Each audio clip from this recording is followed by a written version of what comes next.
Welcome to AM Muscle Maintenance within Shape Fitness. I'm Coach Kim, and today's podcast is a workout. And we are going to focus today on leg strength. Now, I don't just mean quad strength or butt strength or hamstring strength. I mean mobility strength. So focusing a little bit on exercises that build strength in all of the muscles in your legs, also in your butt and hips, also in your feet.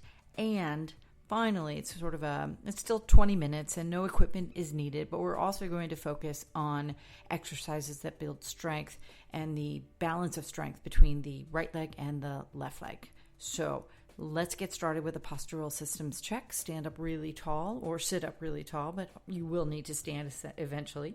But you want to stand up really tall and just think about the invisible line that runs down your body on the side of your body. It's called the plumb line. And you want to make sure that it's a straight line.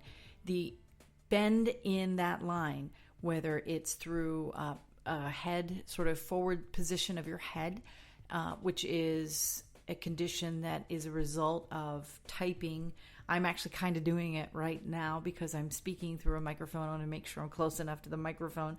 And if your ears are not lined up with your shoulders, if that straight line doesn't exist between the side of your head at your ear, where your ears are positioned, relative to the vertical position of the shoulders, your head's position is not correct anatomically. That is problematic for two reasons. It's problematic from a stress perspective of the back of the neck and the front of your neck, right? It pulls on the back of your neck and the muscles in the top of your back, as well as collapsing the muscles and soft tissues, ligaments and tendons in the front of your neck, your throat area. So you want your head to be back. The second big reason that it's not very good for your posture and for your body's ability to be stable is that your head weighs 10 to 11 pounds. And if you are craning your head because you're trying to peer at your screen, you're typing, you're driving, you're doing whatever, you're typing on an iPhone, your center of gravity is off. It's a pretty significant amount of weight for it to be off balance. Your head is like a ballast for the stability of your body, for your center of gravity. So if your head is not in the right position, then your body's ability to stabilize and also to move is compromised. Now, moving down the body, you want your chest to be open. So your shoulders, of course, we've just talked about their position relative to your ears. Just make sure you understand that because your chest is often closed for the same reasons, the typing and the driving stuff, is that you're with an open chest, you're able to breathe better. And that's really, really important in terms of your health. It acts on your metabolism and your energy, your ability to open up your lung capacity, to take air in fully. And we're going to take a couple of deep breaths in just a second. And then to exhale all of the waste gases that are not supposed to be in your body is a significant factor in the way that you feel and the way that you function every single day, every single hour of every single day. So open up those shoulders, push out your chest a little bit, and make sure you're breathing properly. Then let's focus on the tummy muscles. You want to zip up your tummy muscles, keep your belly button pulled in and up towards your spine, and then tuck in your tailbone so that the other standard deviation from proper posture is a condition with your pelvis where, because of sitting, the excessive amount of time we spend seated on our butts, the pelvis tilts forward. That is not good, again, because of the center of gravity, but less significant in terms of the center of gravity, and more significant is just the sheer pull and strain on the muscles that are affected by that change in your anatomy.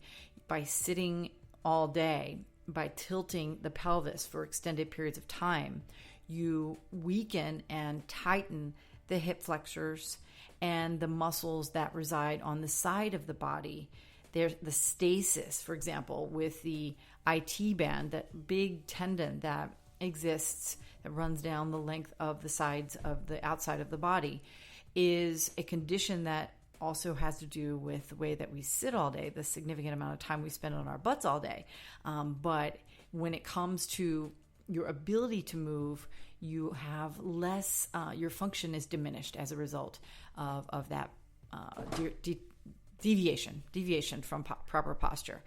Okay, so now we're just making sure that your hips, your knees, and your ankles are lined up as well. That's the postural systems check. I want you to take 3 deep breaths, and then we're going to start moving. We're already 5 minutes in to this podcast, and so you'll know if you end up coming back to this for the workout part of it, go to about the 6-minute mark, because we're going to begin by marching in place. What I want you to do is take a deep breath, that 3rd deep breath, inhaling through your nose, exhaling through your mouth. Put your hands on your hips, and now for 30 seconds, march in place. A high knee march doesn't mean that your legs are moving really fast. What it does mean is that you're moving deliberately, that you're lifting up the knee to about the hip level, and then putting the foot back down right in its starting position. So it's a slow, deliberate march. And at the 30-minute marker, which is in 8 seconds, the 30-second marker, which is in now 7 seconds, you're going to add a kick. You're going to add a full extension, complete full extension of the lifted leg. So lift up the left knee, the right foot stays straight and stable. You extend the lower left leg out as you lift up the knee, and your foot is flexed. It's sort of like a slow motion martial arts kick. And then repeat, alternating, of course, for another 30 seconds. We're going to add that standing kick, alternating standing kick. And your hands again are on your hips. If you feel unbalanced, you want to extend your arms out to the sides, that's fine. But make sure that your shoulders are back. Make sure that you're not bending over at your waist. You want to keep your back straight and your tummy muscles pulled in. Okay, the last thing that we're going to do is another combination. We're going to do a second set of this move. We're going to go back to just the marching, only at the top of the knee lift, you're going to do a hop on the other foot. So it's actually a stationary skip, but it is a high knee skip. Again, for 30 seconds, the time starts now. That tiny little hop on the standing leg is no more than an inch, maybe an inch and a half or so. You land lightly on the ball of the foot, and then you repeat with the opposite leg. You've got 10 seconds. It's a really tiny little soft hop. You can soften the knee on the standing leg. Plyometrics are really, really excellent way to build in the neuromuscular response work that also helps contribute to overall bodily function. Now we're going to take it up back to that extension of the knee. Pretend now that you're going to channel your inner rocket, and you're going to extend the leg, the lifted leg out into a kick as you do the little hop on the alternate leg. All right, last 30 seconds. And then we're going to do some arm circles and an exercise I call the lighthouse for balance. And then we're going to do some leg work. All right, so skipping, high knee skipping, again, channeling your inner rocket with that little hop on the top. Modify it down back to the stable standing leg if you don't feel like doing the hop. That is perfectly fine. But go ahead and finish the last one that you're on. Make sure you've done the same number on both legs. And take a deep breath. Now, what I want you to do is, with your feet standing right next to each other, stable, feet face forward, don't turn your toes out, extend your arms out to the sides. And we're going to let the weight of your arms do some work for your body, because this is core work. Anyone that tells you that lifting weights, if you are a bodybuilder and you are looking for a size in your biceps or a particular sort of shape of your shoulders, then lift weights, work that muscle fiber and go for it. But if you are looking for function and you are thinking about the fact that your arms are lifted up, now you're making little tiny circles with your lifted arms, your palms face the floor. you're going to start to feel the weight of your arms very, very quickly. You'll feel it first in your shoulders, and then you want to drop your arms. I don't want you to drop your arms yet. I want you to actually reverse the direction of the circles and keep going. And you'll notice that if you pull in your belly button, tuck in your tailbone, and just focus on the stability of your core, it is not quite as difficult. It's the sort of laissez-faire core effort that makes the weight of your arms seem so substantial. Okay, rest for a second, shake out your arms a little bit. We're going to go back to that same position while we do the exercise called the lighthouse.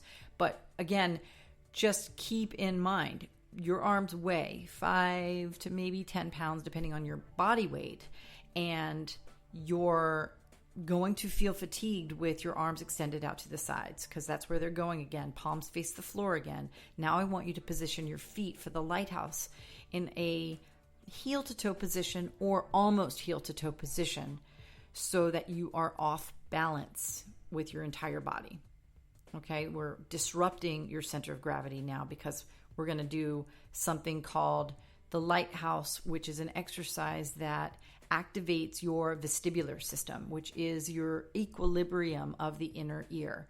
So with your head facing forward, your feet off balance, heel to toe or almost heel to toe, all you're going to do now is turn your head all the way to the right as far as it goes.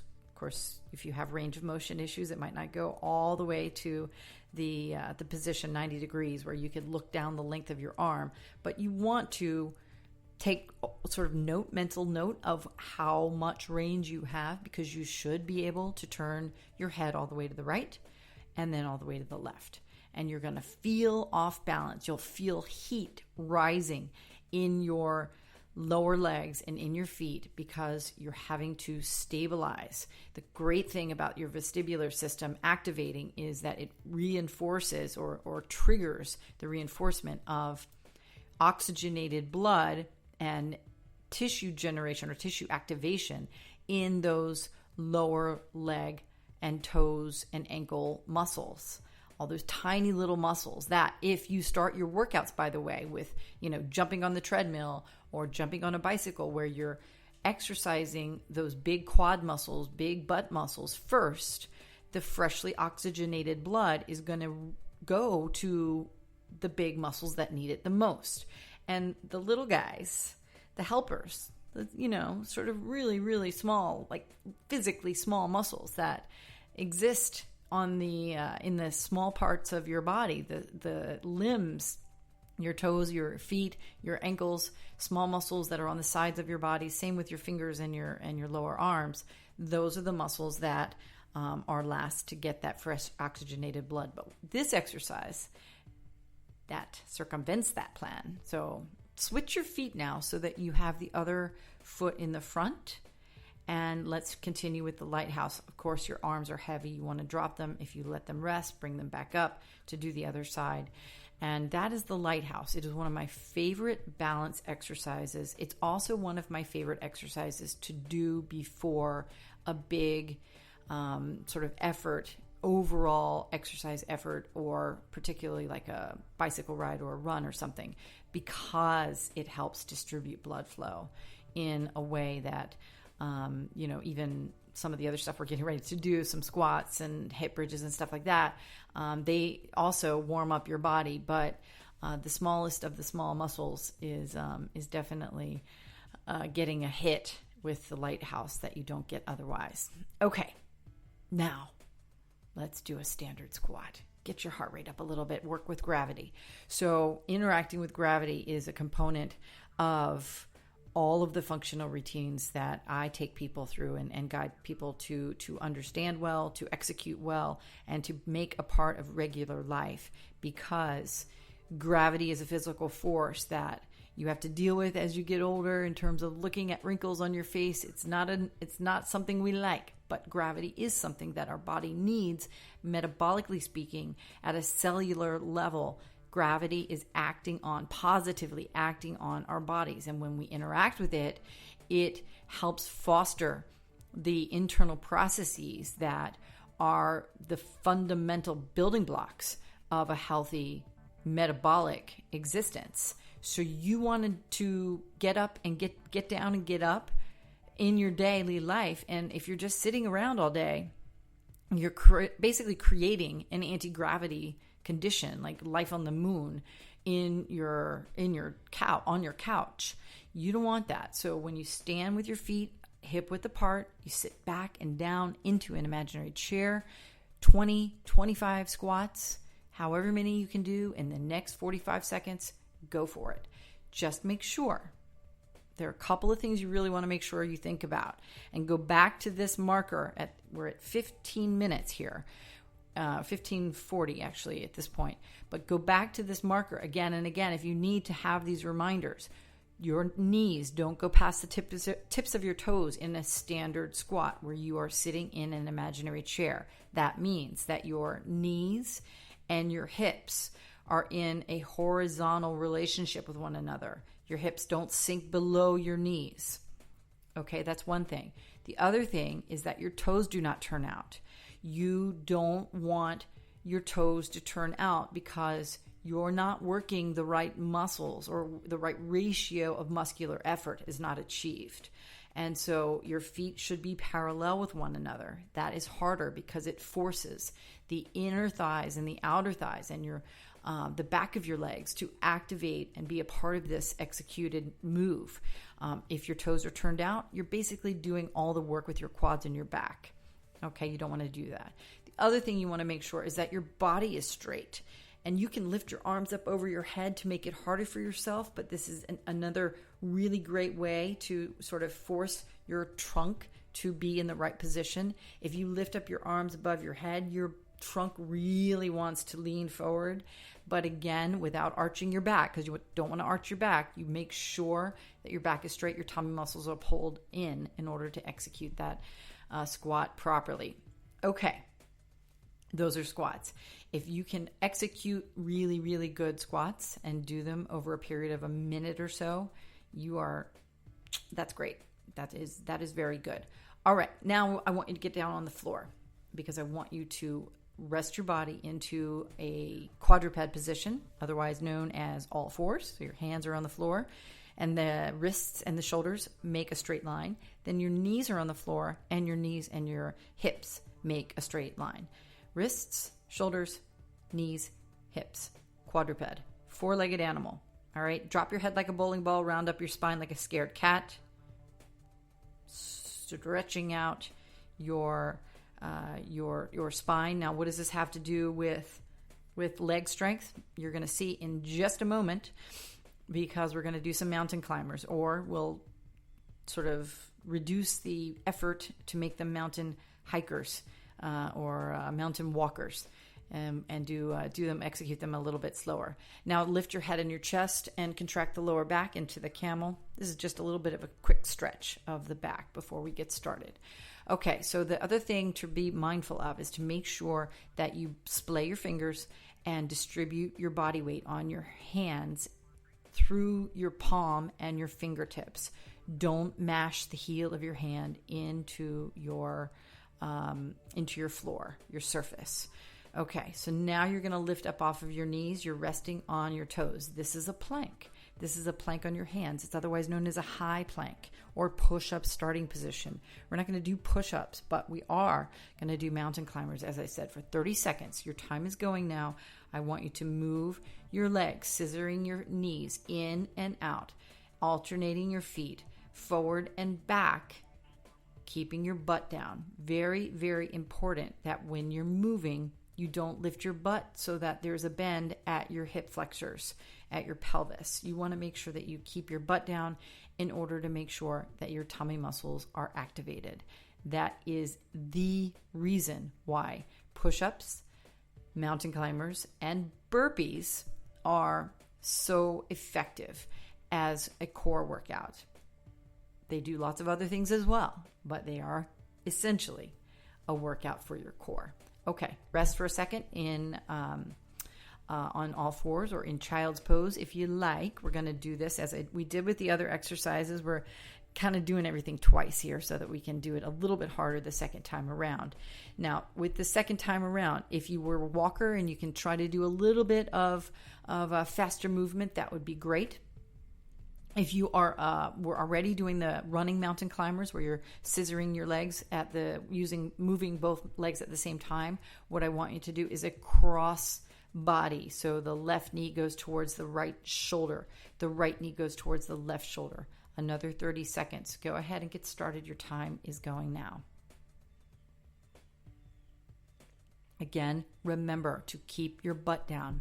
Once you've got that bend at your pelvis and your butt is lifted, you won't feel your tummy muscles activated. The move will seem easier if you're trying to get through it and you're frustrated, but you won't actually be executing at the optimal level and therefore not benefiting either from an energy perspective or from a metabolic perspective, and then ultimately not building your functional sort of profile so that you can do more. And everything that I do as a personal trainer, a running coach, as the owner of In Shape Fitness, and now an author of a book on this subject, everything that I do is about helping the body do more over longer periods of time as you get older. Highest functional ability at any age. So that's the point of doing these exercises, and core strength is such a huge part of it. Okay, now if you need another second in child's pose, another 3 deep breaths or so in child's pose, go for it.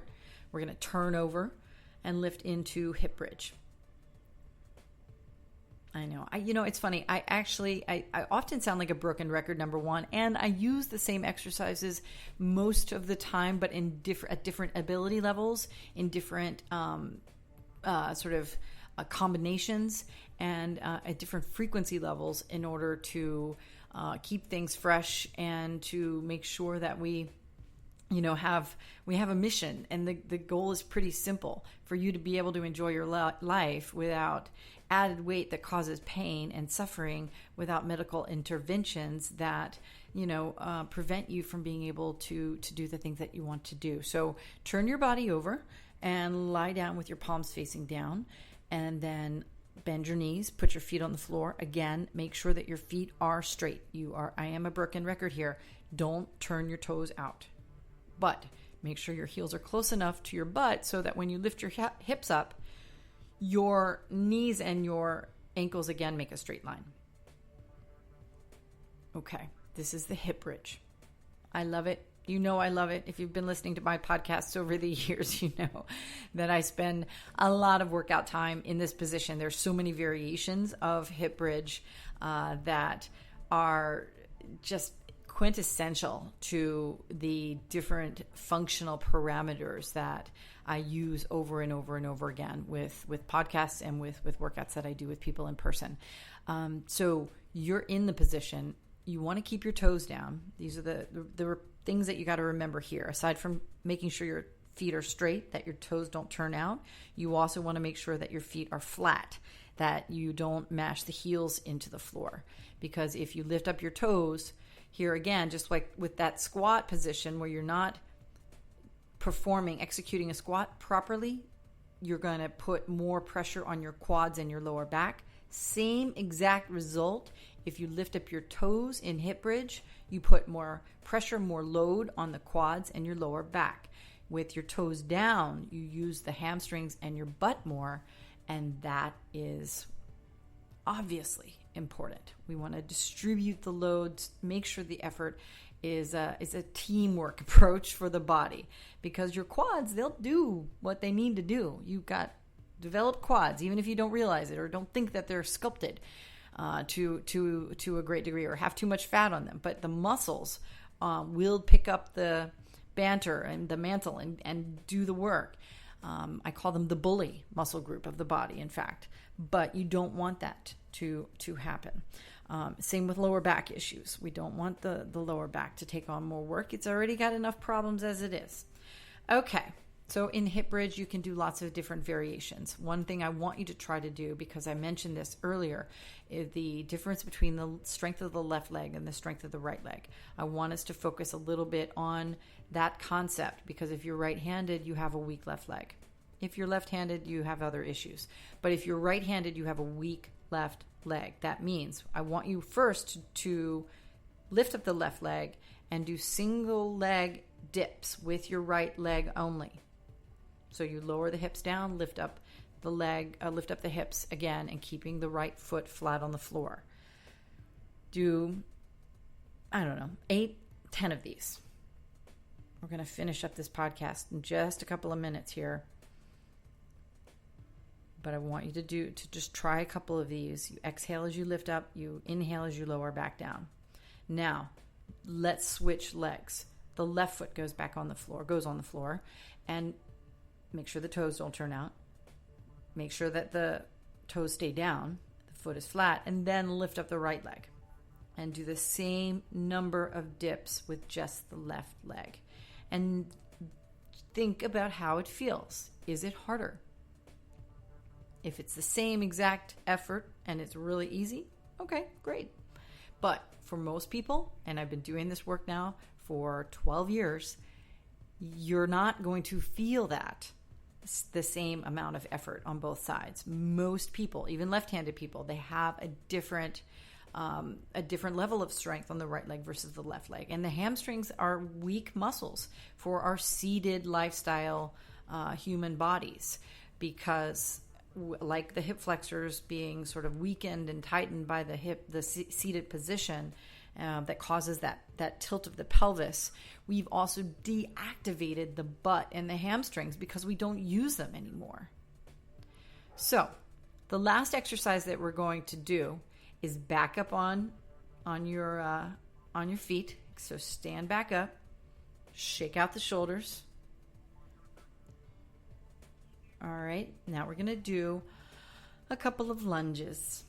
I want you to do a couple of lunges in the reverse lunge formation so that you have, again, that level of awareness of strength of the right leg versus the left leg. So you're going to stand up really tall. We'll move the left leg first since your right leg is probably stronger. You're going to take a step backwards, straight backwards with your left leg. Big step so that when you bend both knees, you can lower the body straight down. And another reason to do the reverse lunge versus the forward lunge is because with the forward lunge, people tend to bend over more. With the reverse lunge, having that straight plumb line down the body as you're taking the step back is a little easier to understand or to be aware of. And then obviously complete the same number on both sides. I'm Coach Kim from In Shape Fitness. Again, we did 6 exercises in total here. I'll just run through them really fast. We did our postural systems check. That is always first. Then we did the lighthouse for balance, the inner ear equilibrium. All right, that was the second exercise. Then we did standard squats. Then we went down to the floor. We did a couple of cat camels, but then we did mountain climbers. We did hip bridges. And then we stood up and did our lunges. We also did the forward, the march and the skip before the lighthouse. So sorry, I'm going to go back through that one more time just to make sure we got this straight. I didn't write it down today. I'm on vacation in Virginia, and I'm trying to still do the podcasts even though I'm not in New York. So I didn't have a piece of paper to write with. So we started with the postural systems check. Then we did the high knee skip, high knee march, and high knee skip with the kicks as a sort of amplified level of effort. Then we did the lighthouse. Then we did squats. Then we got down on the floor. And we did mountain climbers, hip bridges, and then we stood back up and finished with our lunges. All right? So let me know if you have any questions. You can contact me here, or you can go to our website, bodybyInShape.com, and enjoy the rest of your week. Use this 7 exercise regimen for your maintenance routine for the rest of the week. And we'll see you again next week with another new routine. I'll also be back online with the In Shape Fitness Show. This week I'm talking more about my book, which I have hopefully found a publisher, and will be out later this year.